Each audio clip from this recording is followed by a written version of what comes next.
Hey y'all, I just want to do a quick ramble or soapbox ramble on the helmets that I have currently.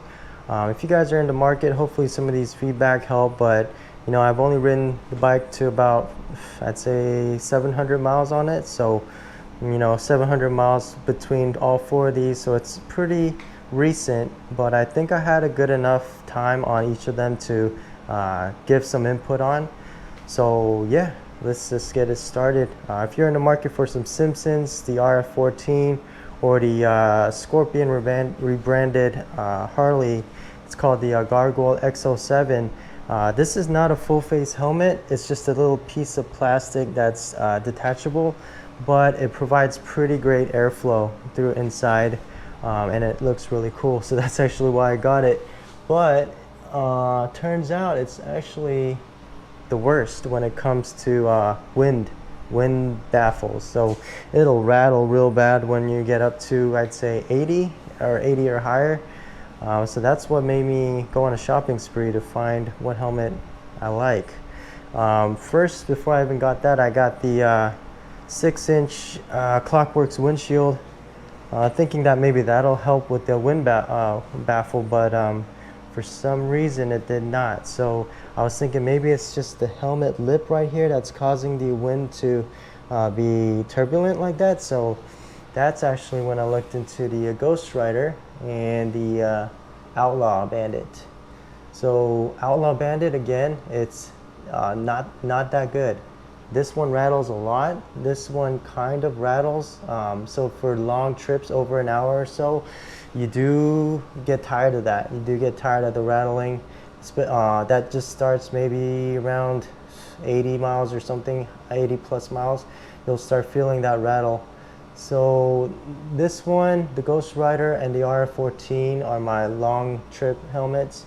And then my short trip helmet, that if I go to the gym or get sweaty, I'll wear this one. If I want to keep clean, and then I'll wear this one right here, the Outlaw Bandit. But yeah, these are my four helmets. This one, again, changed out the lens on this one, but it just kind of opens up like that.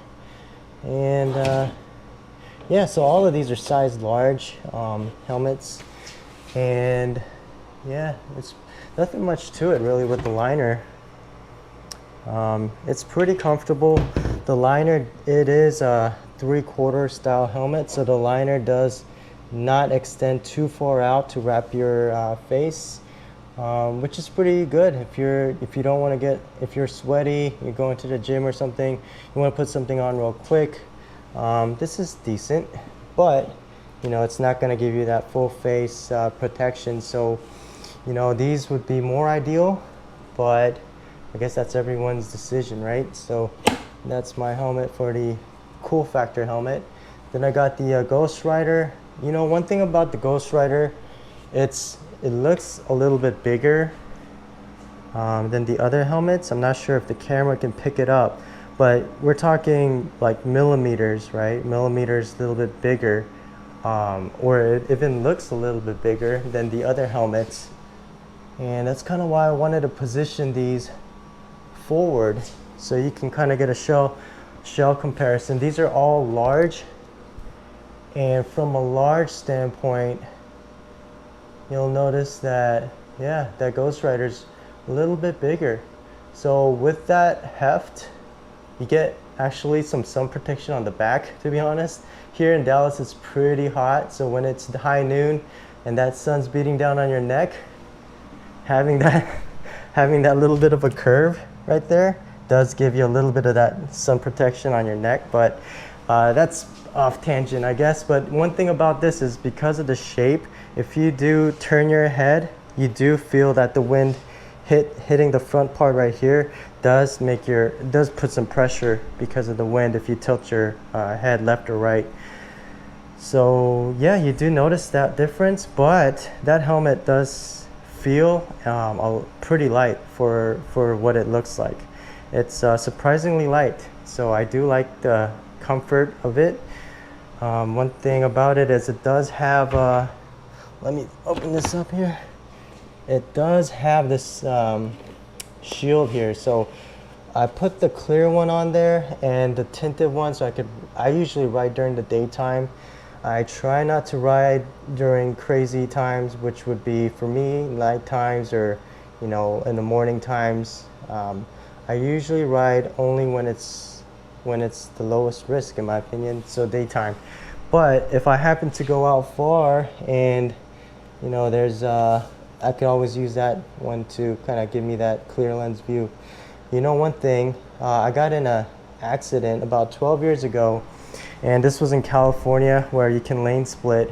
So I was getting some food after work, splitting the lanes reasonably. I wasn't speeding or anything, just splitting lanes, and the car turned to left and I T-boned it. At that time I was wearing an Icon helmet, but hey, it saved my life, it did its job, and I'm still here today. But it totaled the bike, it split the frame in half, and it actually totaled the SUV. So I'm pretty lucky to be here, but that Icon helmet, full face, pretty saved my life. And you know what, that $200-300 at that time, I didn't know much of a difference between $400 or $500. I was like, you know what, that's gonna do the job. I like the way it looks, so that's why I bought it. And yeah, where was I going with that anyway? Yeah, the Icon helmet did save my life, but you know what, so I'm a full face helmet believer, but I had a tint on. So they said, the other party said I had a tinted helmet on, and it was around after work, so around 6 p.m. ish, 6:30 p.m. ish. So that tint actually was one of the things that she mentioned that I had a tinted helmet on.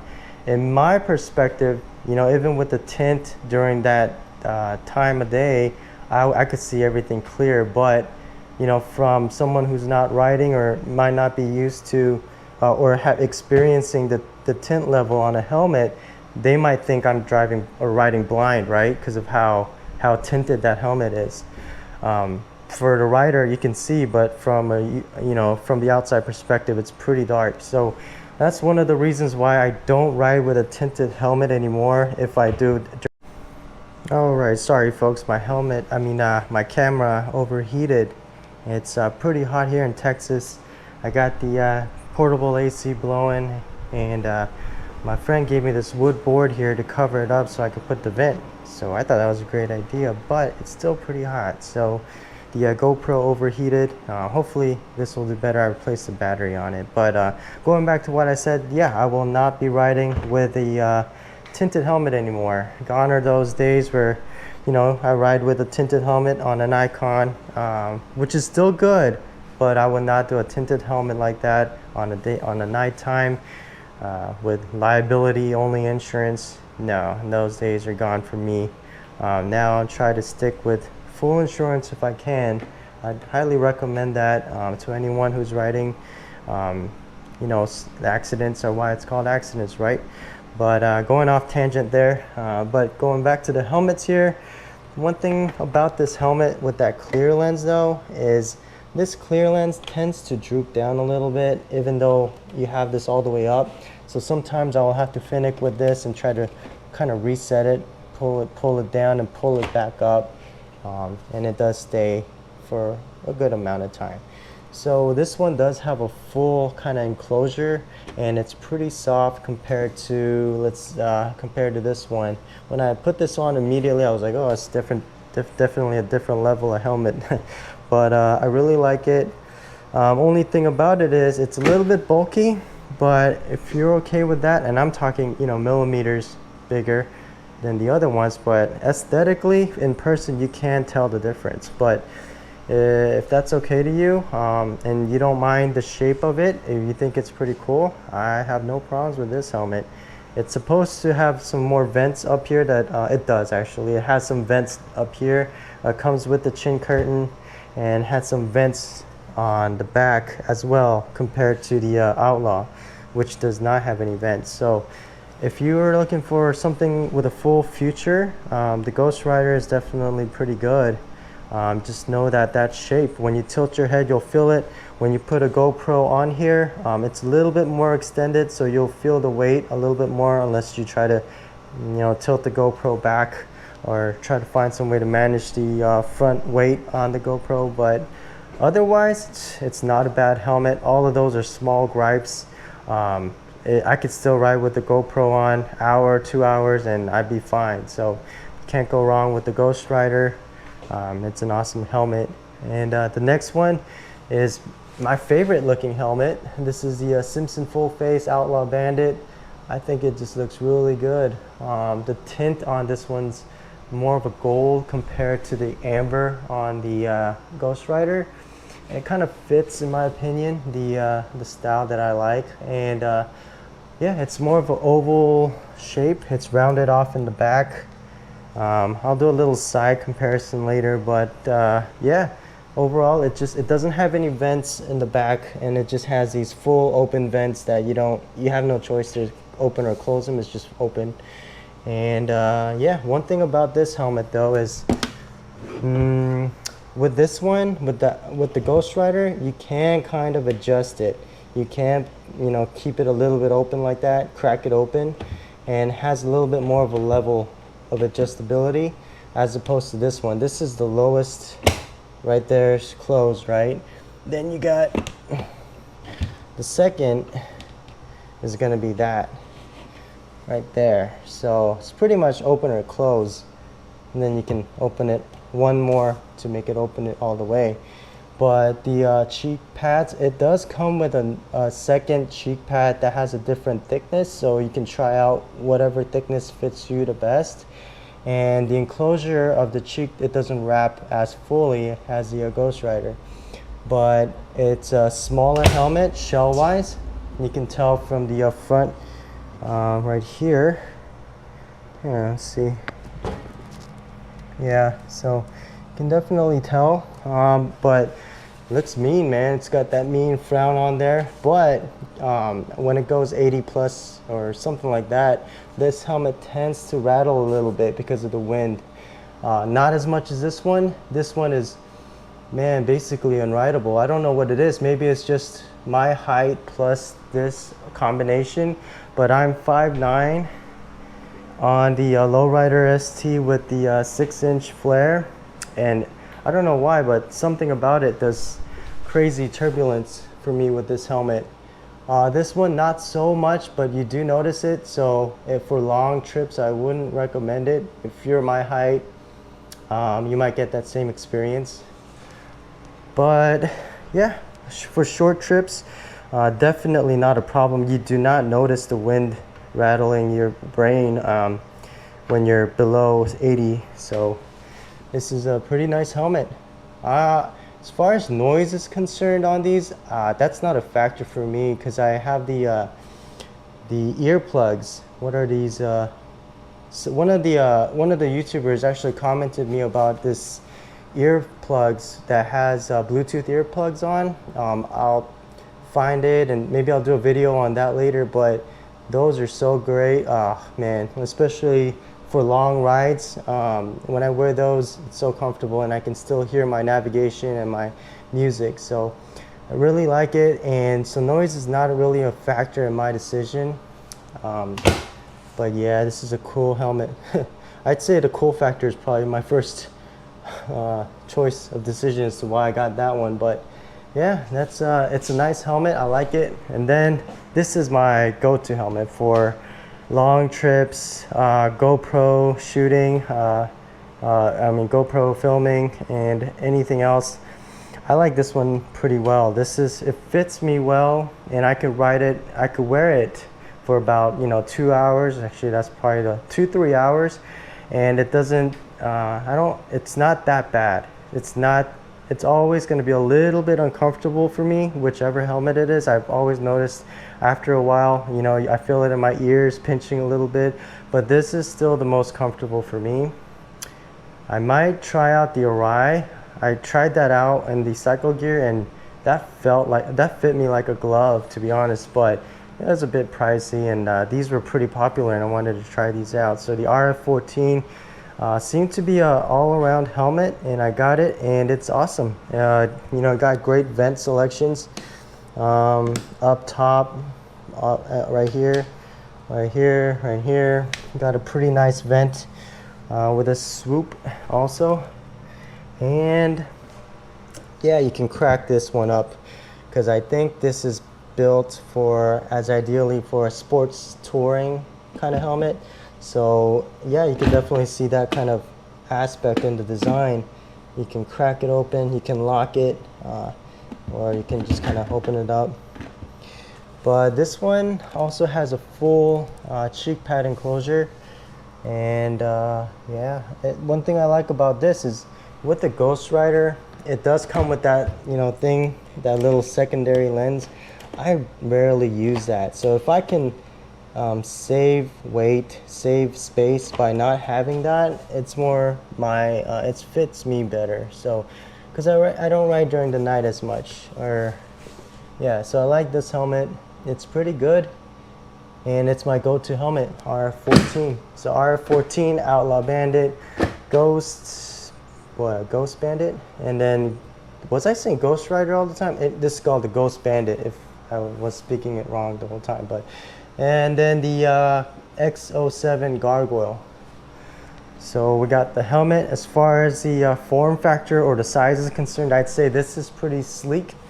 And it's very comparable to the Outlaw Bandit in terms of its size or side, you know, size. And then you got your, you know, other helmets. But let me turn these two around. I think a lot of people do comparisons or between this one and this one. And I couldn't decide, so I got both of them. But turns out this one is actually pretty comfortable. This one's awesome looking, but if you're going on long trips, for me, it rattles or it shakes after about 80 plus miles per hour. So yeah, some side profiles on it. If you guys can see, it looks nice, right? That Ghost Rider or Ghost Bandit, excuse me. And then you got the Outlaw Bandit. And then on a side profile comparison between the Outlaw Bandit and the RF-14, man, I hope I'm saying these things right because I don't remember all the names of them. But yeah, here's the side view. Yeah. See that red on there? This one's supposed to have the emergency, whatever, those emergency takeoff cheek pad things. And this one does not have it. This one, the Ghost Bandit, does not have it, but one thing it does have are these reflective side things. So they do reflect pretty well at night. And then you got your X07. If you want to try it, unless if you don't want to risk, you know, if you're okay with risking on not a full face helmet, this is pretty nice. It gets good airflow, and Scorpion's a good brand and they did a good build on it, so something else you can check out. But I hope you guys like it. Try to bring as much as I can input wise. But yeah, overall, long-term riding, I use that helmet as my primary. Secondary would be that. For short-term riding, this is my primary, and this is going to be my secondary. This I rarely use. If anything, I just keep it in the garage now because I always have other helmets that I go to. But that's another thing. You know, back when I was just riding sport bikes, I had only one helmet. And you know, I would clean out the cheek pad or laundry the cheek pads once a week. But man, when those cheek pads are wet and you laundry them, but they're still a little bit wet, you know, you still gotta ride, go to work, commute. Because I used to commute on that bike, and you know, it doesn't feel good when you have little damp cheek pads on. So that's when I was like, man, it'd be nice to have a second helmet. And fast forward 10-12 years later now, right? So now I got some other helmets and been a little bit smarter. I think I got more helmets than I need, to be honest, but hey, I got more options. I wanted to try it out. Hopefully I can get some feedback out to you guys. So hopefully it helps, and have a good day. Have a good one.